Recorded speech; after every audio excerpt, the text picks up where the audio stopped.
Hello friends, जैसा कि आप लोग टॉपिक देख पा रहे होंगे, रिलेटिव प्रोनाउन को हम लोगों को आज कैरी फॉरवर्ड करना है। आपने होपफुली लास्ट लेक्चर मेरा देखा होगा जिसमें हमने रिलेटिव प्रोनाउन को ऑलरेडी स्टार्ट कर दिया है और रिलेटिव प्रोनाउन की बेसिक बातों को बहुत ही क्लियरली समझाया है। तो उसी को हम लोग अब उसी सीक्वेंस को आगे बढ़ाते हैं। और मैंने आपको जो लास्ट टाइम पढ़ाया था कि ये जो रिलेटिव प्रोनाउन है ये किसी नाउन या प्रोनाउन से रिलेशन बनाते हैं और जिस नाउन या प्रोनाउन के बाद आकर उससे रिलेशन बनाते हैं उसी के अकॉर्डिंग आते हैं।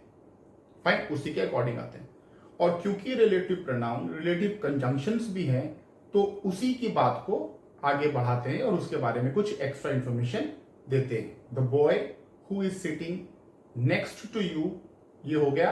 अब उसके बाद extra information is my friend. Fine, so relative pronoun is a relative conjunction also, और ये बात मैंने आपको अपने लास्ट लेक्चर में समझाया है। फिर मैंने आपको ये कहा था कि मैं अलग अलग, क्योंकि रिलेटिव प्रोनाउन बहुत ही इंपॉर्टेंट टॉपिक है इसलिए मैं उसको अलग अलग आपको बताऊंगा कि कैसे कैसे कौन सा रिलेटिव प्रोनाउन किस नाउन के अकॉर्डिंग आता है और उसके बाद उनकी यूजेज क्या है। तो चलिए, आज जो हम लोग डिस्कस करेंगे रिलेटिव प्रोनाउन वो हु होगा। whom is very important, who and whom, इसके ऊपर डिफरेंसेस में भी क्वेश्चंस हैं। which एंड दैट, और इन्हीं में ही हम लोग पॉजिटिव वाला भी ले लेंगे, whose। क्लियर? सो इनको हम लोग डिस्कस करेंगे प्रॉपर्ली, इनके यूसेज को, और एक आध रूल और बचे हैं प्रोनाउन में, उसको फिनिश करके will be taking up some questions on the topic. So who के लिए सबसे इंपॉर्टेंट शर्त क्या है कि ये सब्जेक्ट gives relation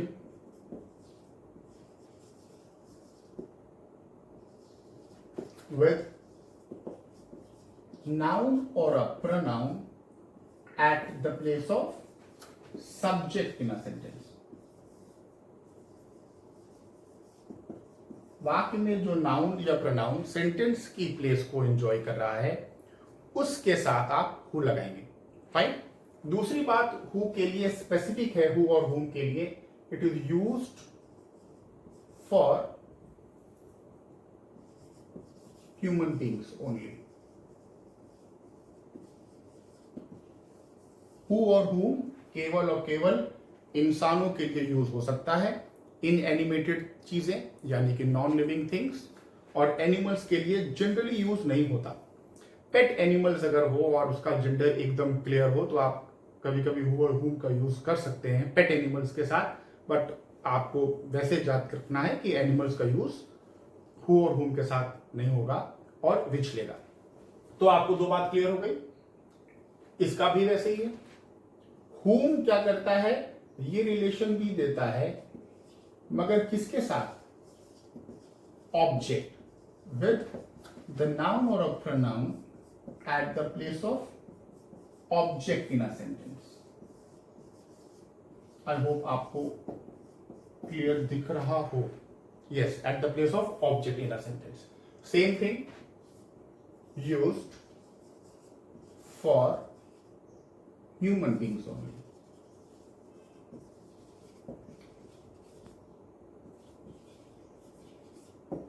Okay?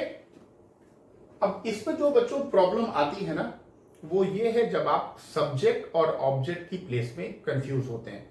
अभी इसलिए मैं इसको और डिटेल आउट करता हूं कुछ एग्जांपल्स से ताकि आपको बहुत ही क्लियर हो जाए। फिलहाल आप अपने नोट्स में इतना उतारते चलें कि हु और हुम में क्या सिमिलैरिटी है कि ये दोनों केवल ह्यूमन बीइंग के लिए यूज हो सकते हैं। हु सब्जेक्ट की प्लेस के नाउन और प्रोनाउन के लिए यूज में आता है और हु ऑब्जेक्ट की प्लेस के नाउन या प्रोनाउन के लिए यूज में आता है। नाउ कमिंग टू विच। बच्चों, विच के लिए प्लेस की कोई ऐसी शर्त नहीं है। Which can be use with the place of subject also, which can be use the place of object also. केवल विच के लिए शर्त क्या है कि वो नॉन लिविंग थिंग या एनिमल होना चाहिए। So gives relation with subject or object both, fine, subject के साथ भी रिलेशन देता है और ऑब्जेक्ट के साथ भी देता है. Specifically it is used for non living things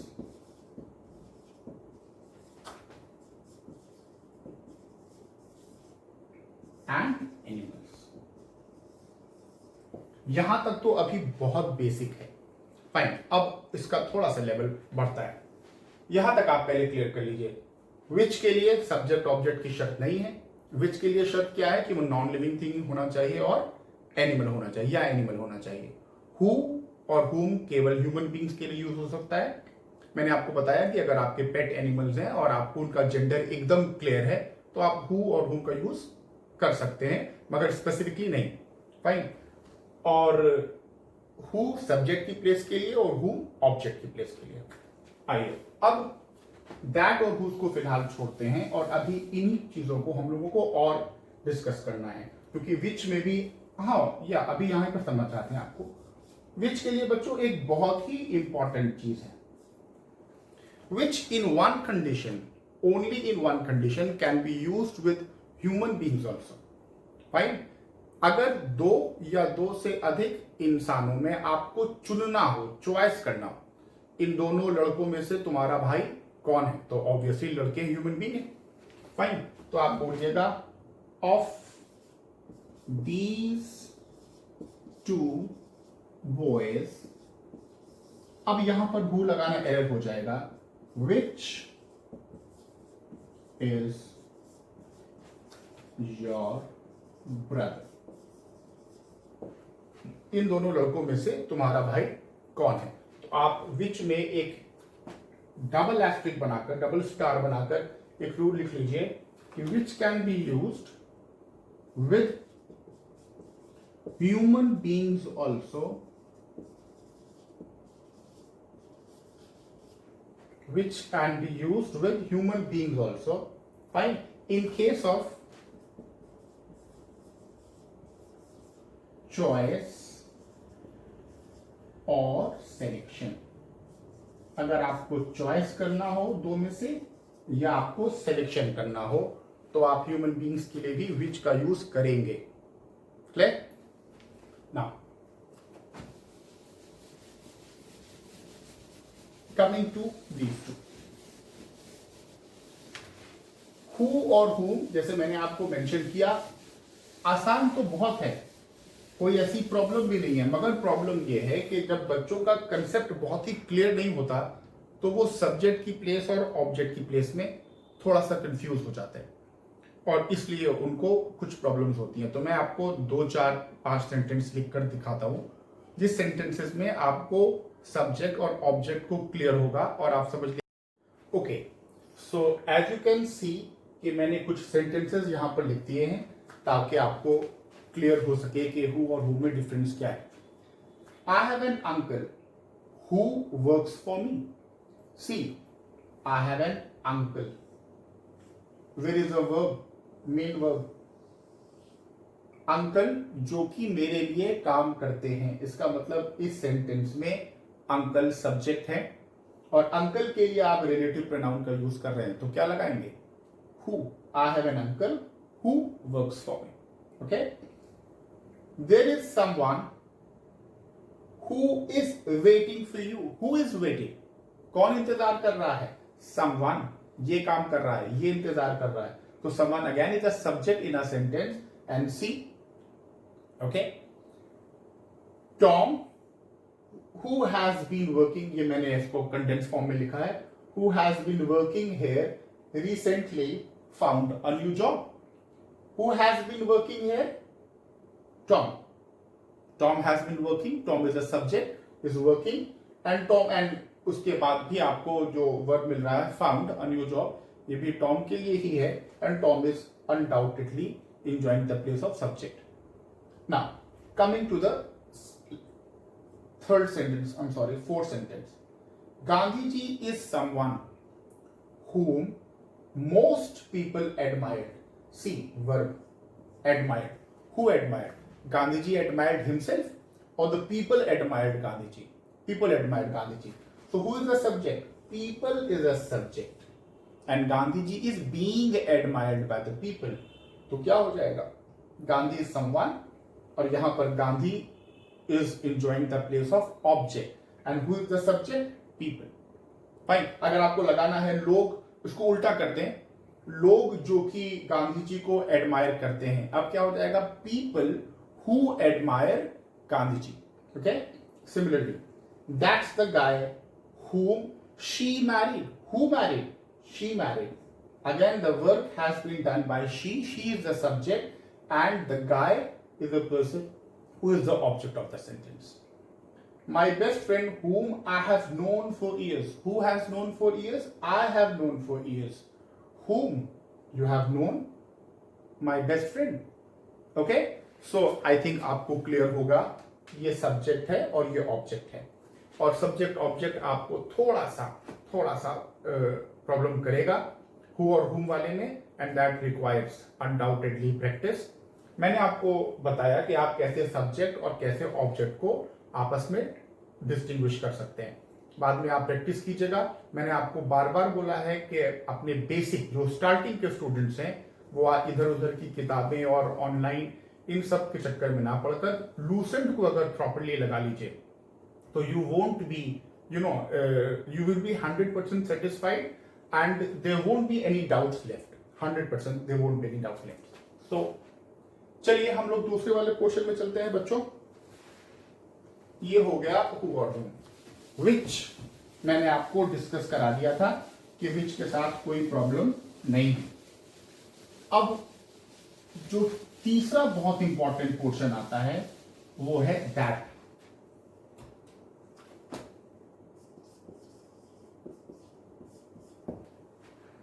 okay. That relative pronoun का यूज हम लोग कब करते हैं?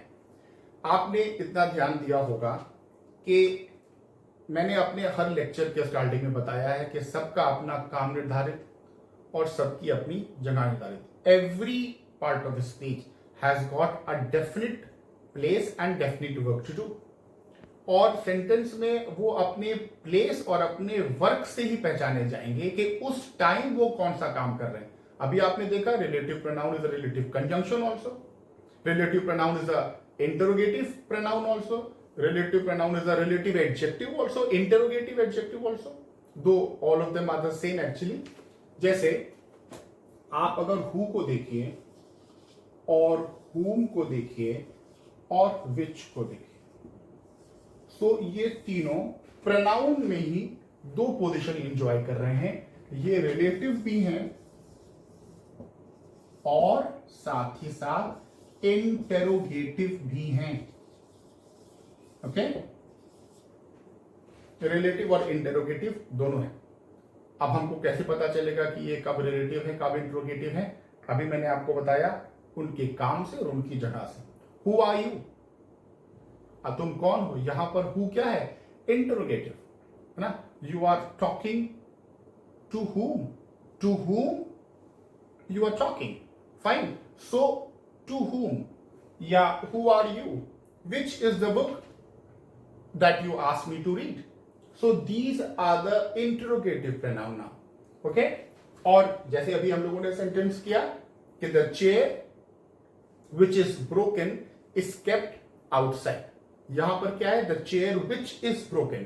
क्या यहां पर प्रश्न पूछ रहा है कि आपको नॉर्मल इंफॉर्मेशन दे रहा है? नॉर्मल इंफॉर्मेशन दे रहा है. इसका मतलब यहां पर ये इंटरोगेटिव प्रोनाउन नहीं है, relative pronoun. The boy who is sitting beside you is my friend. लड़का जो तुम्हारे बगल बैठा हुआ है वो मेरा दोस्त है. क्या यहां पे प्रश्न है? नहीं, यहां पर नॉर्मल ये रिलेटिव प्रोनाउन है. ओके. सो इंटरोगेटिव भी है और रिलेटिव भी है अपने यूजेज के अकॉर्डिंग. बट दैट, अगर आप दैट को देखिए तो बच्चों ये रिलेटिव प्रोनाउन तो 100% है, मगर क्या दैट इंटेरोगेटिव भी है? No, that is not interrogative. और दैट प्रोनाउन नहीं, कौन सा प्रोनाउन है? Demonstrative pronoun. बस यहीं पर आपको थोड़ा सा क्लियर कर लेना है. वो एक फैन है, दैट इज अ फैन. जब आप कोई चीज जो दूर हो और इसको डिमॉन्स्ट्रेट करें, that is a fan. Clear? तो अगर किसी चीज को डिमॉन्स्ट्रेट कर रहे हैं सिंगुलर में, फाइन, अदरवाइज दोस और दिस का दीज सिंगुलर और प्लूरल। सो डिमॉन्स्ट्रेटिव प्रोनाउन भी है ये दैट, और रिलेटिव प्रोनाउन भी।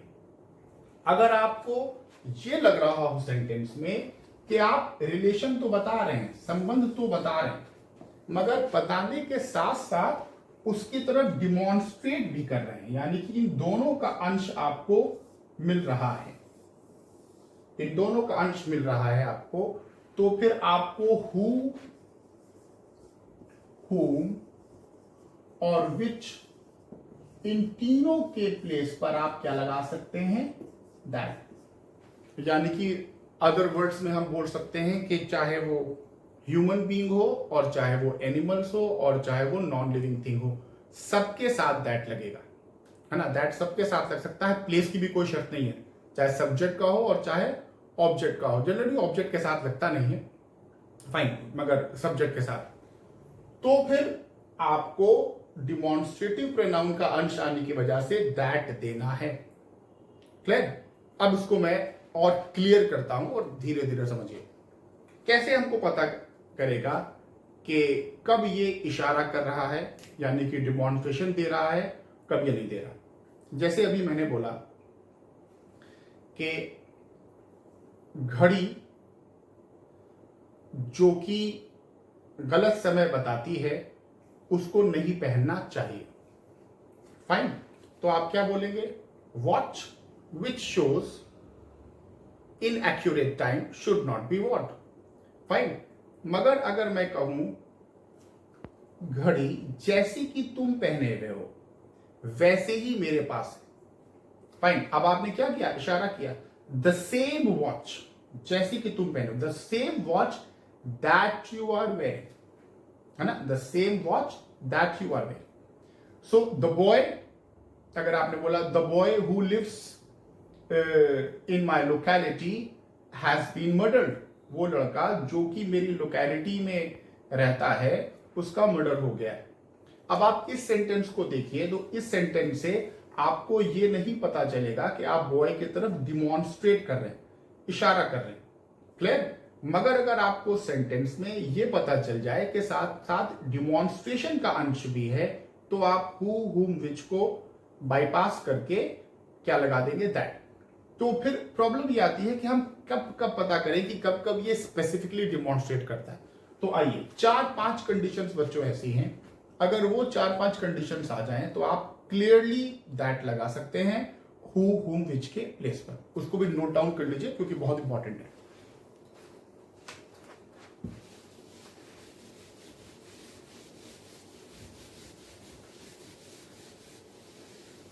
हेडिंग डाल लीजिए,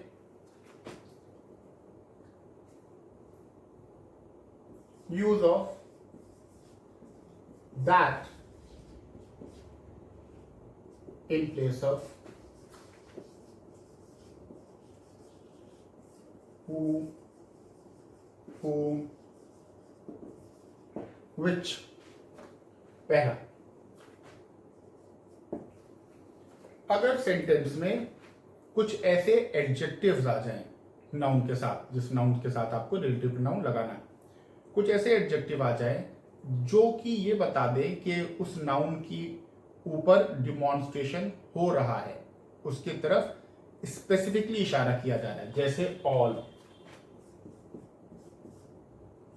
this, the same, such, nothing, few, a few, little, a little,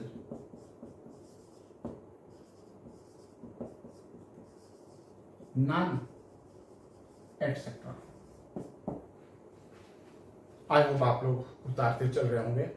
तो ये कुछ एडजेक्टिव्स हैं, इनके साथ आपको, मतलब लाइफ सी बात है, इनके बाद नाउन आएगा या प्रोनाउन आएगा, और उसके बाद आपको अगर यूज करना है तो आप क्या यूज करेंगे, दैट रिलेटिव प्रोनाउन। मशहूर एग्जाम्पल आपने सुना होगा, all, that glitters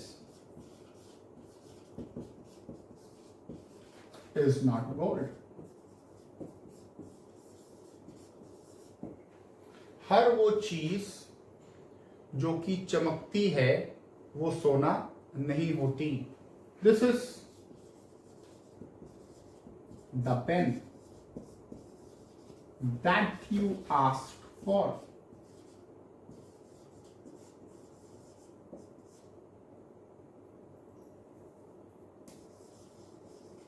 I'm sorry for writing you like this. I'm very sorry that you asked for. This is the pen. ये वो कलम है जो कि तुमने मांगा था. फाइन. सो एक पॉइंट ये हो गया. इन कंडीशंस में आप क्या लगाते हैं? दैट. दूसरा पॉइंट,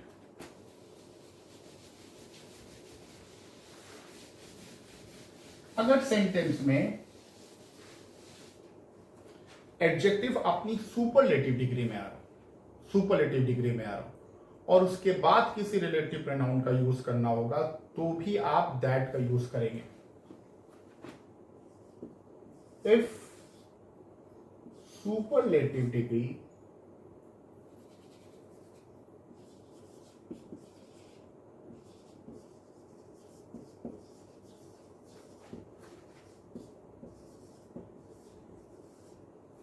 any relative pronoun या a relative pronoun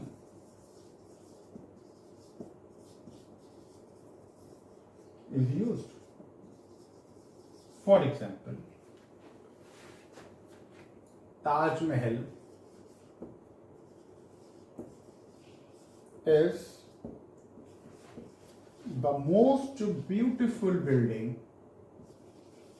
The most beautiful building. अब आप देखिए क्या आ गया? The most. आपको सबको पता होगा द मोस्ट सुपरलेटिव डिग्री हो गया. अब आप यहां पर विच नहीं लगाएंगे और अब क्या लगाएंगे?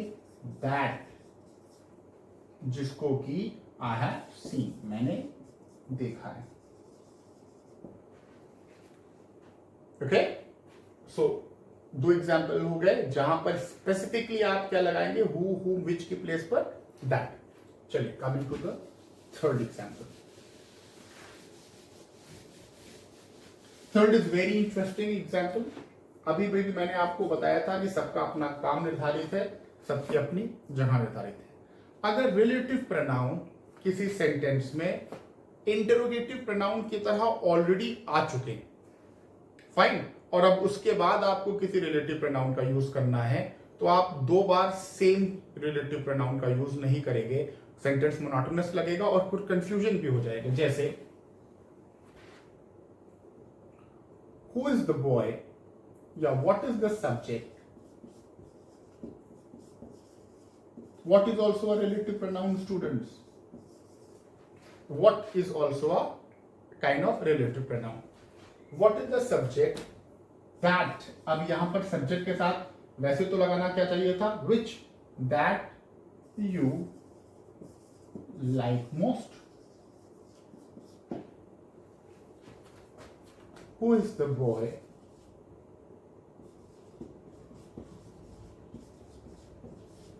that called you? Fine. आप अगर आप ये लगाएंगे who is the boy who called you, fine, who is the boy who called you, तो सेंटेंस जो है वो खराब दिखने लगेगा, कंफ्यूज भी हो जाएगा कि कब ये रिलेटिव प्रोनाउन है, कब ये इंटरोगेटिव प्रोनाउन है. तो अगर एक बार relative pronoun as an interrogative pronoun sentence में आ चुका है, फाइन, सो आपको अगर आगे जाकर उसी सेंटेंस में किसी रिलेटिव प्रोनाउन का यूज करना है तो आप किसका करेंगे? दैट का. I hope I am making myself clear. Then last but not at all the least, because it is most often asked. मान लो सब्जेक्ट की प्लेस पर आपको एक से अधिक नाउन मिल रहे हैं और एक ऐसा नाउन मिल रहा है जो हु या होम लेता हो यानी कि ह्यूमन बीइंग हो, और एक ऐसा नाउन ले रहा हो जो विच लेता हो यानी कि नॉन लिविंग थिंग हो या एनिमल हो, और दोनों के लिए आपको रिलेटिव प्रोनाउन देना है. जैसे Ram and a dog. that entered the field are now caught. Ram कोई लड़का है और एक कुत्ता जो कि मैदानों में घुस गया था, वो अब पकड़ लिए गए। फाइन। अब आप बताइए, अगर हम राम के अकॉर्डिंग लगाएंगे तो हम क्या लगाएंगे? हु। अगर हम डॉग के अकॉर्डिंग लगाएंगे तो क्या लगाएंगे? विच। तो ऐसे में जब आपको कंफ्यूजन हो जाएगा कि हम किसके लिए क्या लगाएं, तो आपको इस कंफ्यूजन को सॉर्ट आउट करने के लिए दैट रिलेटिव प्रोनाउन का ही यूज करना है। आई hope I have made my self clear. So who is important, whom is important. I told you who and whom में प्लेस में थोड़ा कंफ्यूजन होती है, और उसको क्लियर करने के लिए you need to do more and more practice. Questions पूछिए। दिशाएं जो हैं, होपफुली हम लोगों की कोचिंग स्टार्ट होने वाली है, और उसके बाद फिर ये मोड से पढ़ाने वाला मामला खत्म हो जाएगा। फेस टू फेस क्लास पढ़ाएंगे, then you can ask as many questions from me. Fine. और डिस्कस करेंगे, क्योंकि ये पैटर्न मेरे लिए थोड़ा सा बोल्डसम है, मगर फाइन। तो प्रैक्टिस करेंगे और इन सब चीजों को सॉल्ट आउट कर देंगे। और वैसे मैंने कराया है, जो बच्चे पढ़े हुए हैं, विच को मैंने आपको क्लियर करा दिया। Okay, now coming to whose.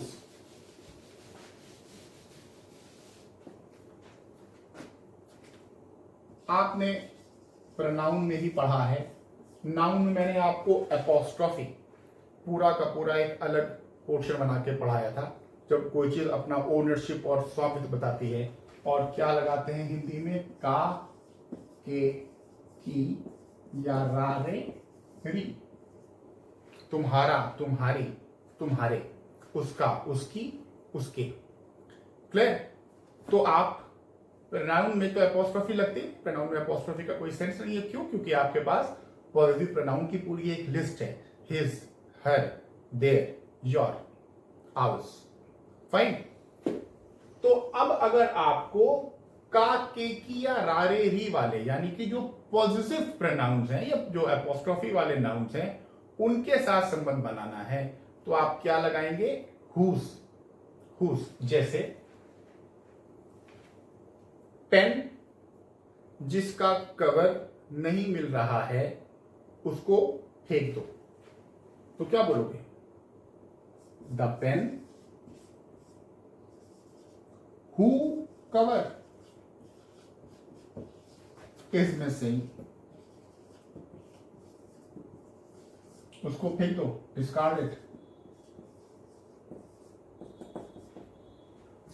The pen whom cover, the pen which cover, the pen that cover। आपको सुनने में ही अब्रप्ट लग रहा होगा। फाइन। क्यों? क्योंकि यहां पर आपको क्या चाहिए? काके की और रारेरी। The pen whose cover, sorry कहां लिख दूं, whose cover is missing, discarded। एक चीज और, whom के प्लेस पर आप ऑफ विच का भी यूज करते हैं। स्पेसिफिकली अगर नॉन लिविंग थिंग है तो ऑफ विच का यूज जो है वो प्रिफर किया जाता है। हुज के प्लेस पर ऑफ विच, मगर कैसे? उल्टा लिखो। लिखो द पेन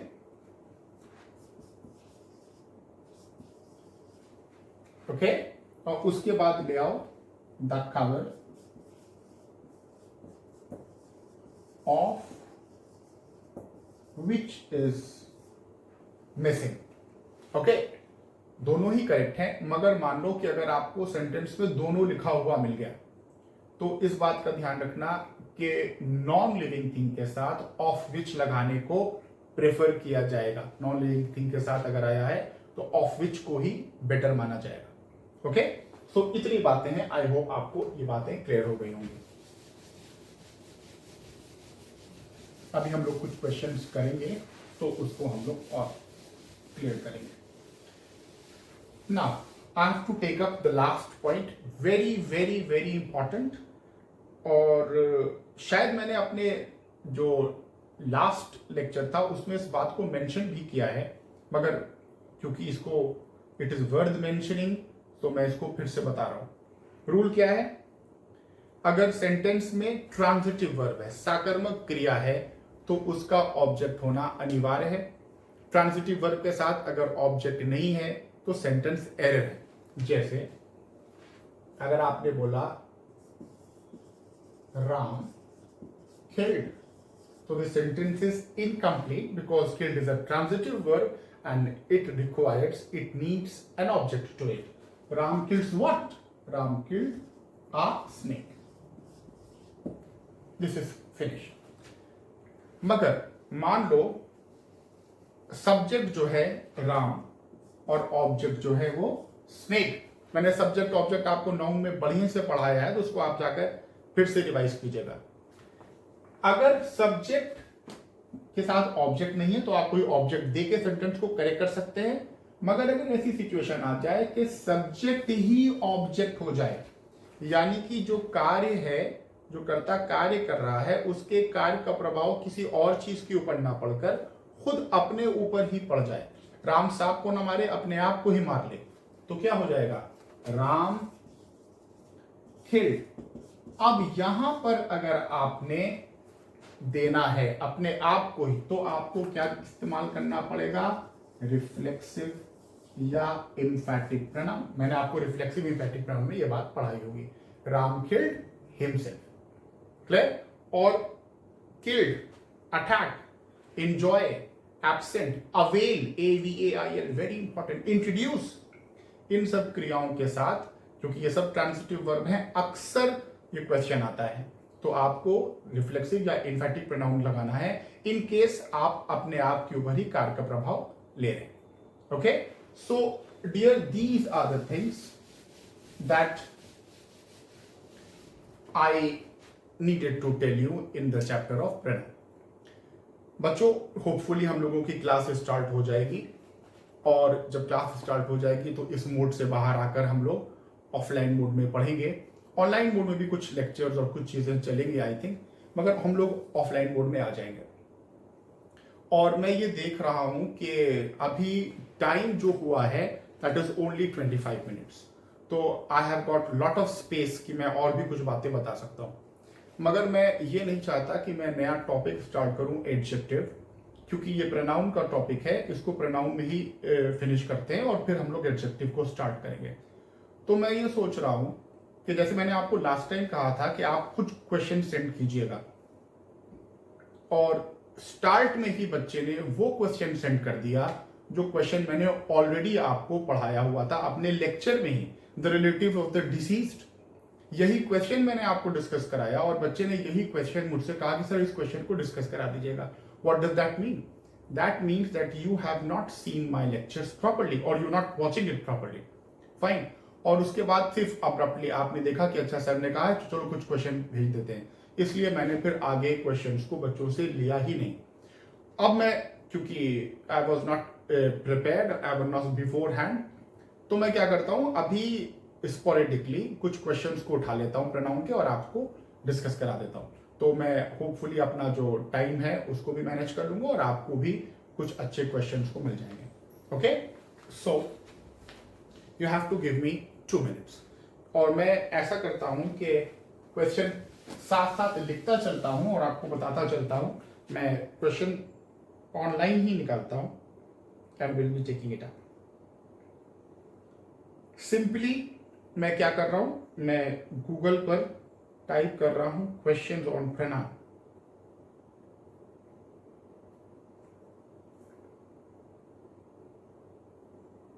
ओके,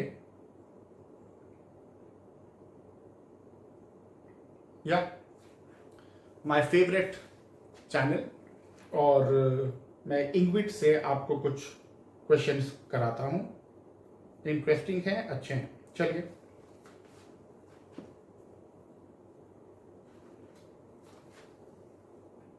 अनलेस, बच्चों बहुत ही साफ साफ लिखते भी चलो और देखते भी चलो। 2 or more members object to him joining the group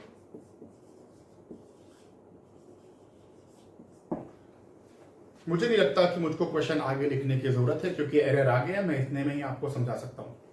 मैंने आपको पढ़ाया है, जब मैंने आपको प्लेसेस पढ़ाया है तो ये कहा है कि जीरंड के साथ, सेंटेंस में जीरंड के साथ पॉजिटिव प्रोनाउन का यूज होता है। और मैंने आपको एग्जांपल दिया था कि मेरे पिता को मेरा पिक्चर जाना पसंद नहीं है, मेरा खेलना पसंद नहीं है। My father does not like me going to the cinema is wrong, and my father does not like my going to the cinema. If you people can recall, unless two or more members object to him, ये तो objective case हो गया। और फिर जीरड, तो क्या बनना चाहिए? Object to his joining. Clear? चलिए दूसरा क्वेश्चन देखते हैं। Our dog may look fierce, हो सकता है कि हमारा जो कुत्ता है वो डरावना दिखाई दे, but is a coordinating conjunction. इसका मतलब अब आप पूरा का पूरा दूसरा क्लॉज, दूसरा सेंटेंस स्टार्ट करेंगे जो कि इंडिपेंडेंट होगा। बट दैट, सेंटेंस आगे नहीं बढ़ सकता, दैट कैसे आ गया? That wouldn't hurt even a fly. Very good sentence. बच्चों कितना क्लियर है, आप देखिए सेंटेंस इन्होंने दूसरा स्टार्ट किया, बट लगाया कंजंक्शन। मैंने आपको अभी अभी पढ़ाया है कि रिलेटिव क्लॉज ये जोड़ रहा है, this is a relative clause. अगर आप दैट से जोड़ देंगे तो ये रिलेटिव क्लॉज हो जाएगा। Relative clause itself is a conjunction, relative conjunction. तो फिर बट का क्या होगा? भाई but is also a conjunction, तो सुपरफ्लूअस हो जाएगा। और जब आप सेंटेंस को फिर से स्टार्ट कर रहे हैं और आप वर्ब ला रहे हैं, would not hurt, main verb, तो आपको सब्जेक्ट चाहिए, और सब्जेक्ट यहां पर रिपीट हो रहा है किसका? डॉग का। तो क्या होगा? But it would not even hurt a fly. यहां पर आपको प्रोनाउन की जरूरत पड़ी क्योंकि यहां पर नाउन रिपीट हुआ है। क्लियर? आई होप आपको क्लियर हुआ होगा। Now coming to the third sentence, all the doubts are cleared between you and I. Again, very simple question. मैंने आपको जब प्लेस ऑफ प्रोनाउंस पढ़ाया तो मैंने आपसे बताया कि प्रीपोजिशन के बाद आया हुआ नाउन या प्रोनाउन हमेशा ऑब्जेक्ट होता है, हमेशा ऑब्जेक्ट होता है। चलो एक चीज मुझे भी यहां से याद आ गई। फाइन, प्रीपोजिशन के बाद देखो क्वांटिफायर्स होते हैं, है ना। क्वांटिफायर्स किसे बोलते हैं? वो एडजेक्टिव जो कि नंबर्स को दर्शाते हैं। फाइन, या फिर क्वांटिफायर्स के बाद हमेशा आपको ऑफ लगाए, हमेशा आपको ऑफ लगाना होगा। आप देखिए क्योंकि आपने ऑफ लगाया है तो उसके बाद जो नाउन या प्रोनाउन यूज होगा वो हमेशा ऑब्जेक्ट होगा। तो आप रट सकते हैं, है ना, कुछ चीजों तो आप प्रोनाउन में रट सकते हैं। क्वांटिफायर्स के बाद आपको हमेशा whom लगाना, जैसे one of whom, some of whom, percent of whom. Clear? ये मैंने आपको पढ़ाया नहीं क्योंकि सब प्रैक्टिस की बातें हैं बच्चों। फाइन, सो हु लग ही नहीं सकता यहां पर। प्रीपोजिशन के बाद हमेशा ऑब्जेक्ट ही आएगा। फाइन, सो बिटवीन यू ये भी ऑब्जेक्टिव है एंड मी। आई होप मैंने यही वाला क्वेश्चन भी आपको ही बताया है ना, if I am not confusing. या तो ऐसे ही कुछ क्वेश्चन मैंने आपको डिस्कस भी कराया था। यू एंड आई ही था, उसको मैंने कहा था कि आप क्या कर दीजिए, यू एंड मी। प्रीपोजिशन के बाद प्रोनाउन अपने या नाउन अपने ऑब्जेक्टिव केस में आता है। आई थिंक आप लोगों को समझ में आ रहा होगा इस तरीके से। और वैसे तो मुझे लग रहा है कि हर टॉपिक के बाद कुछ क्वेश्चंस को टेकअप करना ही चाहिए। ओके, आई शैल अवेल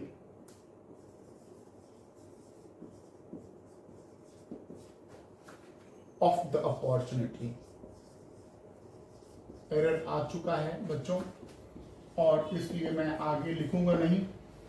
मैंने आपको बताया, अभी भी बताया, avail, absent, present, find, attack, enjoy, ये सब मशहूर ट्रांजिटिव वर्ब्स हैं, साकर्मक क्रिया।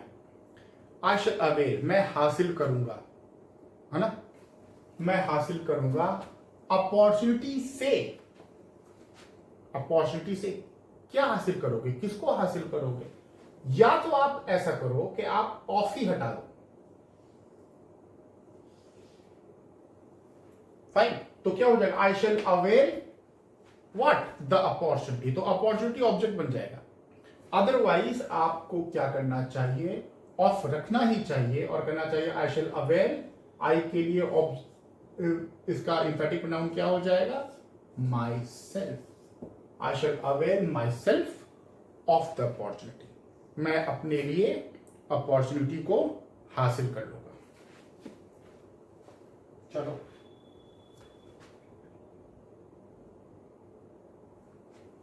here is the man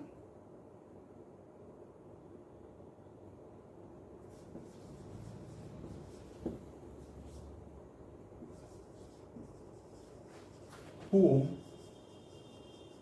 you think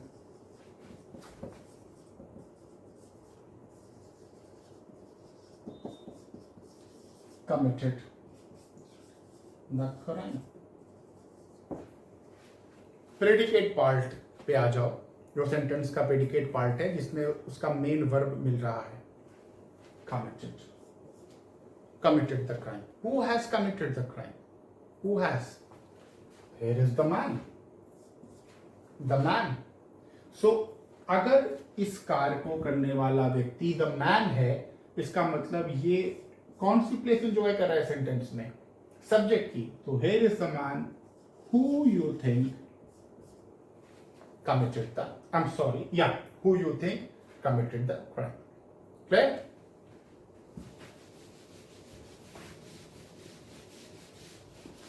Then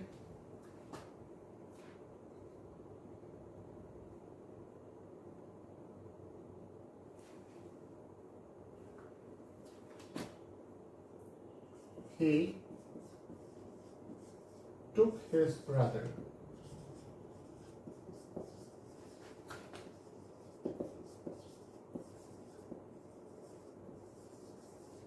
with himself। उसी रूल को उल्टा कर दिया। अब यहां पर देखो, आपको कहां मिल रहा है कोई transitive verb? See, he took whom? his brother with। अब with तो प्रेपोजिशन है, और अभी मैंने आपको पढ़ाया प्रेपोजिशन के बाद नाउन या प्रोनाउन किस केस में होगा? ऑब्जेक्टिव केस में होगा। तो यहां पर हिमसेल्फ की कोई जरूरत ही नहीं है। It has to be he took his brother with him। okay, then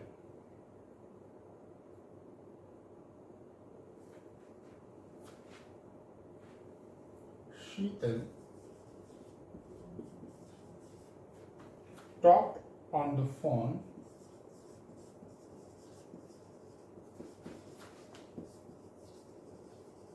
for hours।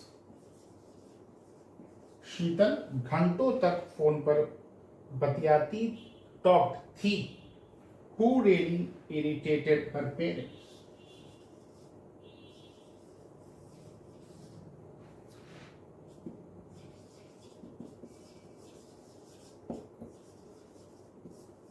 जो कि असल में, सही में उसके माँ बाप को इरिटेट करता था, परेशान करता था।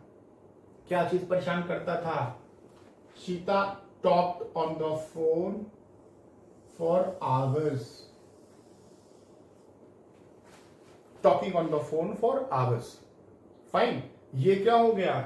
ये सेंटेंस का प्रोनाउन हो गया, ऑब्जेक्ट हो गया। Sita's talking on the phone for hours. Fine. तो यहां पर आप क्या लगाएंगे? अगर आप किसी की पूरे के पूरे फ्रेज के अकॉर्डिंग लगा रहे हैं, that is a non living thing, that is an inanimated thing. तो यहां पर क्या होगा? विच। कंफ्यूज मत होइएगा, यहां पर शीतल के लिए नहीं चल रहा है। शीतल अपने पेरेंट्स को इरिटेट नहीं करती है। Sheetal talked on the phone for hours.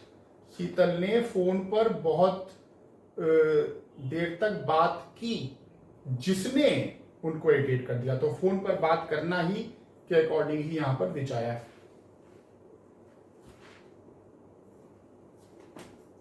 Bansal sir being a good teacher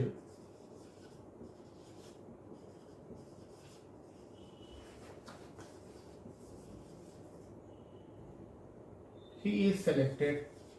error आ चुका है फॉर द नेशनल अवार्ड।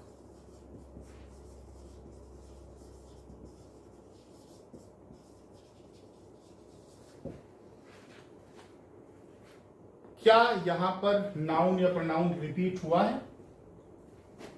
देखिए, शुरुआती मेरा याद रखिए, अगर सेंटेंस में आपने एक ही सेंटेंस में पूरी बात कर दिया है और नाउन या प्रोनाउन रिपीट नहीं हुआ, तो वहां पर प्रोनाउन का आना एरर होगा। बंसल सर आ गया ना, बंसल सर आ गया। और बीइंग अ गुड टीचर ये हो गया adjective participle phrase. Adjective being a good teacher, Bansal sir या Bansal sir being a good teacher. उसके बाद अब ले आओ क्रिया is selected for the national award. There is no need of a pronoun between only one sentence because there is no two sentences. Fine. और sentence में यहां पर प्रोनाउन का यूज एब्सोल्युटली रॉन्ग है। आई होप मैं आप लोगों को समझा पा रहा हूं। It was in 2014 that we first flew to the USA।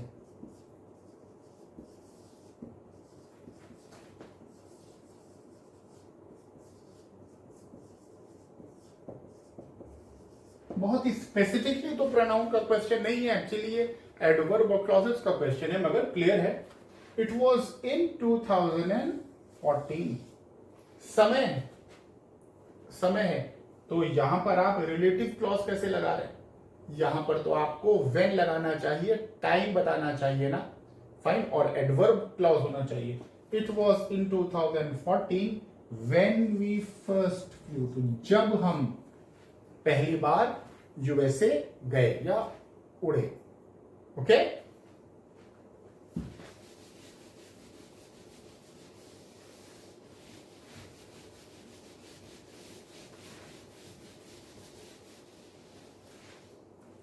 कुछ क्वेश्चंस और कर लेते हैं बच्चों हम लोग, क्योंकि मुझे बड़ा इंटरेस्टिंग लग रहा है। आई थिंक आपको भी इंटरेस्टिंग लग रहा होगा। यू शुड कीप योरसेल्फ, बहुत बढ़िया क्वेश्चन है ये, from bad boys.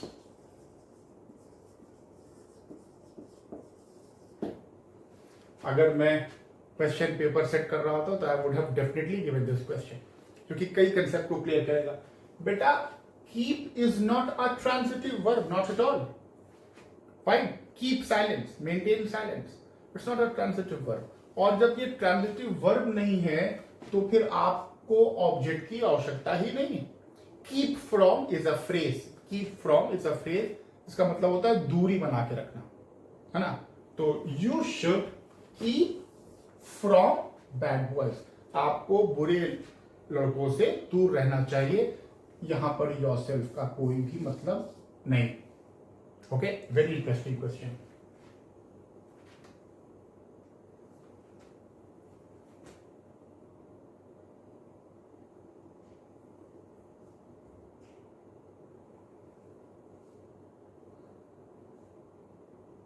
I can't bear your separation for long. Again, a very interesting question. बच्चों देखो, क्वेश्चन से आप यहां पर अभी ध्यान देना कि बहुत सी ऐसी बातें हैं जो हम लोग अपने टॉपिक में एज रूल्स पढ़ाते टाइम कवर नहीं कर पाते। फाइन, मगर जब हम प्रैक्टिस करते हैं तो वो बातें सामने आ जाती हैं जो लगता है यार ये मैंने पढ़ाया नहीं। जैसे मुझे अभी एहसास हो रहा है कि यार कितना बढ़िया क्वेश्चन। बहुत ध्यान से देखिएगा, योर सेपरेशन, इसका मतलब क्या हुआ? जो तुम्हारा तलाक हुआ है, तुम्हारा तलाक हुआ है, जो तुम्हारा सेपरेशन हुआ, यही तो हुआ। योर का मतलब तुम्हारा, noun separation. I can't bear your separation for long, मैं तुम्हारा जो तलाक हुआ है उसको बहुत दिन तक झेल नहीं पाऊंगा। तो भैया तलाक उसका हुआ है, तुम क्यों नहीं झेल पाओगे? Fine, that means sentence is giving some meaning, giving structure wise it is giving some meaning, but the meaning that is coming out is wrong। और ये क्या कहना चाह रहे हैं कि मैं तुमसे बहुत देर तक तुम्हारी जुदाई, तुमसे दूरी बर्दाश्त नहीं कर पाऊंगा। तुमसे दूरी, ना कि तुम्हारी दूरी जो किसी और से। ठीक है, तो आपको करना पड़ेगा I can't bear separation from you for long. बच्चों समझ लेना इस क्वेश्चन को, ये बहुत ही इंपॉर्टेंट क्वेश्चन है। फाइन, सेंटेंस का स्ट्रक्चर करेक्ट है, सेंटेंस एक मीनिंग दे रहा है मगर मीनिंग एब्सर्ड है। फाइन, और आप कहना क्या चाह रहे हैं कि मैं बहुत दिन तक तुमसे जुदाई बर्दाश्त नहीं कर सकता। फाइन, एक और क्वेश्चन इसी कंसेप्ट पर एक मेंशन वाला भी होता है, मैं अभी वो भी आपको करा दे रहा हूं ताकि आपको क्लियर हो जाए। She made your mention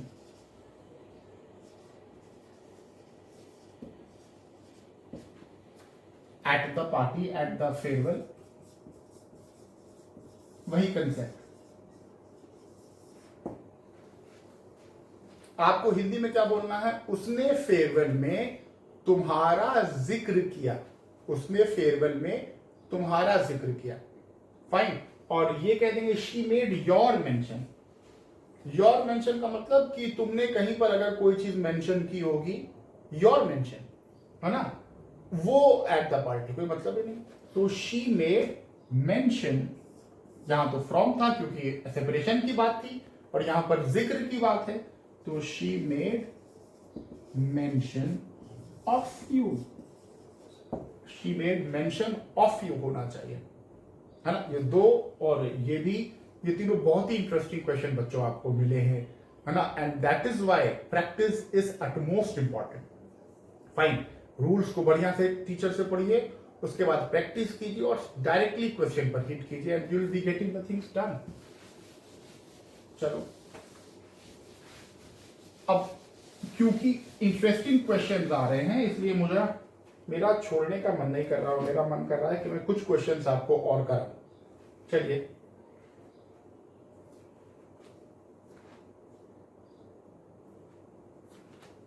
of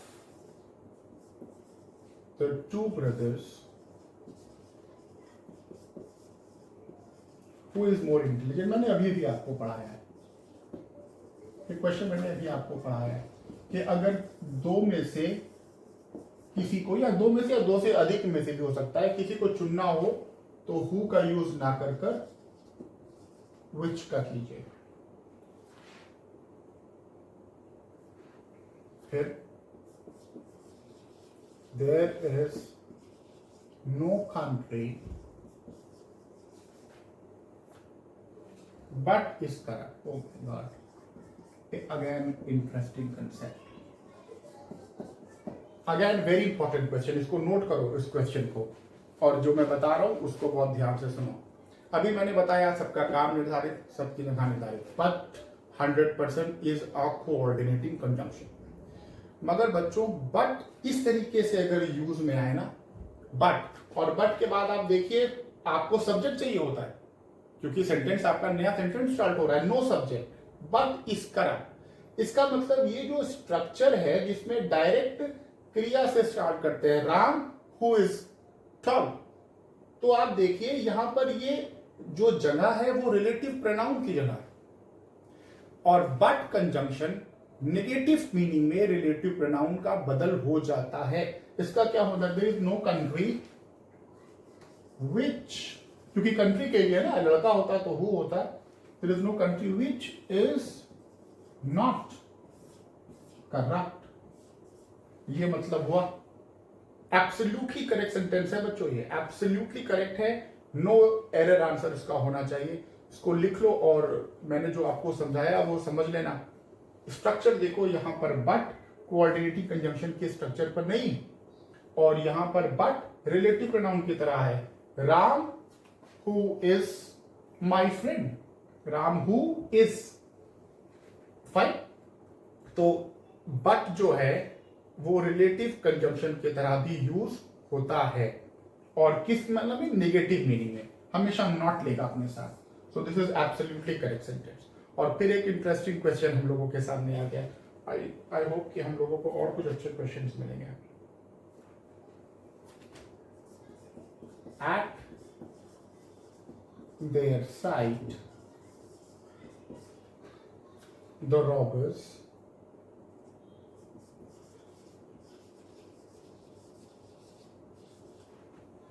fled. देखो सेंटेंस आगे बढ़ाने की जरूरत ही नहीं, क्यों, एट देयर साइट, एक तो साइट मतलब होता है नजर, तो वो एट देयर साइट कैसे हो सकता है, उनकी नजरों में, है ना। ये साइट का मतलब ये वाली कौन सी साइट है, एक साइट प्लेस जगह, है ना।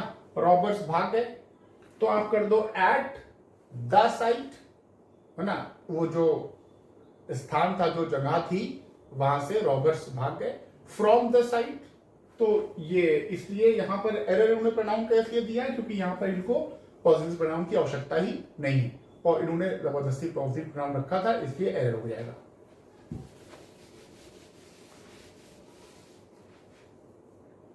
We'll take one more question.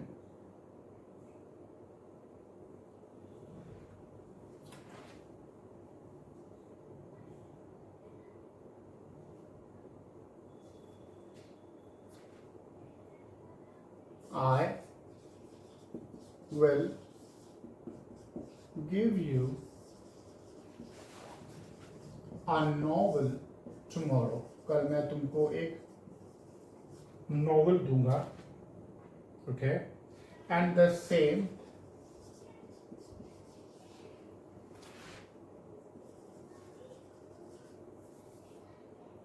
Is written by, आगे करने की जरूरत ही नहीं है। नावल के बारे में अतिरिक्त इंफॉर्मेशन है, फाइन, तो फिर एंड कैसे आ रहा है, सीधे सीधे relative pronoun. I give you a novel tomorrow, मैं तुमको कल एक नॉवल दूंगा जो कि लिखी गई है किसी के भी द्वारा, विच इज रिटन बाय, क्योंकि नॉवल नॉन लिविंग थिंग है। क्लियर? तो आई होप आपको इतनी बातें क्लियर हो गई हो बच्चों। मैंने अपना प्रोनाउन का टॉपिक फिनिश कर दिया है, जितना मुझको लगा कि इंपॉर्टेंट है और आपको बताना चाहिए। हम एडजेक्टिव के टॉपिक्स को स्टार्ट करना चाहते हैं, मगर अगर हम लोगों के क्लासेस ऑफलाइन स्टार्ट हो गए तो बहुत अच्छी बात है। मैं कोशिश करूंगा कि लेक्चर्स आपको बीच बीच में देता रहूं। तब तक के लिए this is our last lecture, I hope this is the last lecture, और फिर हम लोग अपनी क्लासेस में मिलेंगे। Thank you very much.